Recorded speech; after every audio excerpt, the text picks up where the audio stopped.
Hello నమస్తే, నేను journalist YNR. Red book Telugu రాష్ట్రాలలో ప్రస్తుతం రాజకీయంగా ఈ పేరు తెలియని వారుండరు.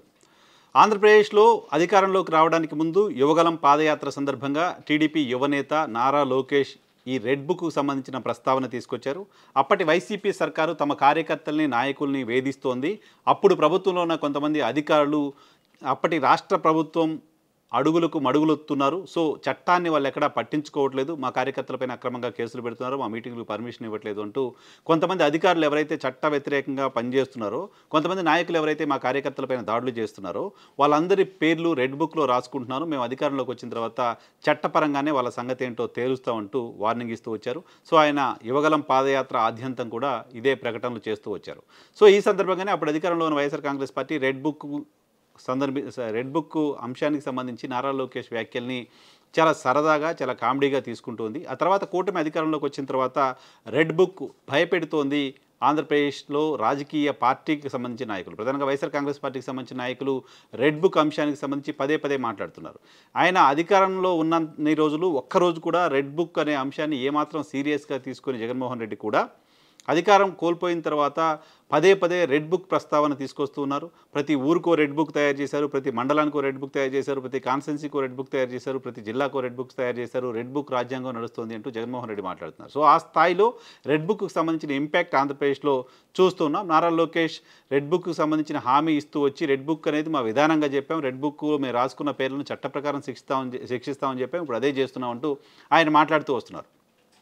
సో నారా లోకేష్ అక్కడ రెడ్ బుక్ సంబంధించిన ప్రస్తావన తీసుకొచ్చిన తర్వాత, అధికారంలోకి వచ్చిన తర్వాత దానికి సంబంధించిన ఇంపాక్ట్ చూసిన తర్వాత ఇప్పుడు తెలంగాణలో కూడా గతంలో ఒకరిద్దరు నాయకులు ఈ రెడ్ బుక్కు సంబంధించిన ప్రస్తావన చేస్తూ వచ్చారు. ఎమ్మెల్సీ కవిత కూడా గతంలో మేము బుక్ రాస్తున్నాం, అందరి పేర్లు రాసుకుంటామంటూ వార్నింగ్ ఇస్తూ వచ్చారు.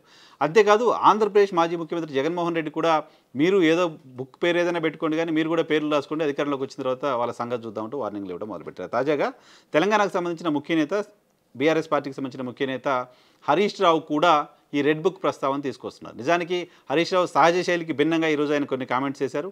కొంతమంది అధికారులు మా పార్టీ కార్యకర్తల్ని వేధిస్తున్నారు, మా పార్టీ కార్యకర్తలపైన కేసులు పెడుతున్నారు, మా పార్టీ కార్యకర్తల్ని వేధిస్తున్నా కేసులు పెడుతున్నా ఇటువంటి వాళ్ళపైన ఖచ్చితంగా మేము చర్యలు తీసుకుంటాం.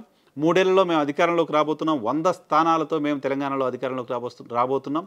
మేము అధికారంలోకి వచ్చిన తర్వాత ఎవరైతే ఇప్పుడు మా వాళ్ళని వేధిస్తున్నారో వాళ్ళందరి పేర్లని రెడ్ బుక్లో రాసుకుంటున్నాం, వాళ్ళందరిపైన చర్యలు తీసుకుంటాం, వాళ్ళందరి సంగతి ఏంటో చూస్తూ ఉంటూ ఆయన మాట్లాడుతున్నారు.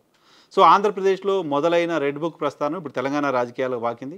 ఆంధ్రప్రదేశ్లో తెలుగుదేశం పార్టీ మొదలుపెట్టిన రెడ్ బుక్ ప్రస్తావన ఇప్పుడు తెలంగాణలో బీఆర్ఎస్ పార్టీ చేస్తోంది. బీఆర్ఎస్ పార్టీ నేత కూడా రెడ్ బుక్ రాస్తామని చెప్పడంతో కాంగ్రెస్ పార్టీకి సంబంధించిన కౌంటర్ ఏంటి, కాంగ్రెస్ పార్టీ నాయకులు దీని మీద ఎలా రెస్పాండ్ అవుతారో చూడాల్సిన అవసరం ఉంది.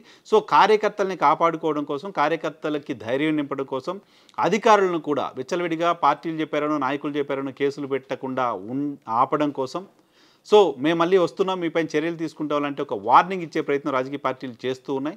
సో ఆంధ్రప్రదేశ్లో గత ప్రభుత్వంలో ప్రభుత్వానికి అనుకూలంగా ఉన్నారని పేరున్న కొంతమంది అధికారులు ఇప్పుడు కేసులను ఎదుర్కొంటున్నారు, సస్పెన్షన్లు ఎదుర్కొంటున్నారు, ప్రాసిక్యూషన్ ఎదుర్కొంటున్నారు. ఈ నేపథ్యంలోనే తెలంగాణకు సంబంధించిన అధికార యంత్రాంగం కూడా రెడ్ బుక్ ప్రస్తావన తరువాత కాస్త వెనకంజ వేస్తారా, కేసులను ఆపుతారా, లేకపోతే వేధింపులు ఆపుతారా, అలా ఆపుతారని బీఆర్ఎస్ పార్టీ అనుకుంటుందా? నిజంగా ఆ స్థాయిలో ఆంధ్రప్రదేశ్లో జరిగిన స్థాయిలో ఇక్కడ కూడా వేధింపులు జరుగుతున్నాయి, వీటన్నిటికి సంబంధించిన చర్చ కూడా ఉంది. సో కాంగ్రెస్ పార్టీ రియాక్షన్ దీనిపై ఎలా ఉంటుందో చూడాల్సి ఉంది.